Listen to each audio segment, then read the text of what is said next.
जनतेनं ठरवलंय की प्रभाग क्रमांक 9 मध्ये सगळे राष्ट्रवादी काँग्रेस पक्षाचे उमेदवार निवडून देणार आहेत। आम्ही सगळ्या लोकांपर्यंत पोहोचलो आहोत।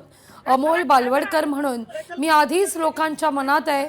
माझ्यासोबत काय घडलं, कुणी काय काय केलं हे सगळं मतदारांना ठाऊक आहे।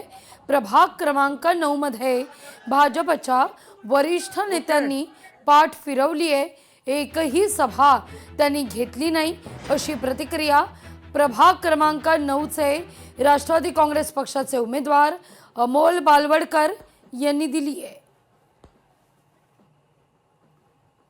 प्रत्येक लोकांना नुसतं चिन्हच नाही तर माझ्यासोबत काय घडलं हे सर्व गोष्टी कुठल्याही माणसाला विचारत असते जाऊन की अमोल भैयासोबत काय घडलं तर तू सगळं सांगा की काय झालं, काय ठरलं, कोणी काय केलं, कसं झालं।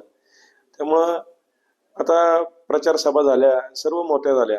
आज तुम्ही पाहिलं तर भारतीय जनता पक्षाच्या नेत्यांनी, मोठ्या नेत्यांनी या भागाकडे पाठ फिरवलेला आहे। त्यांचे उमेदवार त्यांनी वाऱ्यावर सोडून दिलेले आहेत। तुम्ही नीट पाहिलं तर एकही सभा त्यांची झाली नाहीये।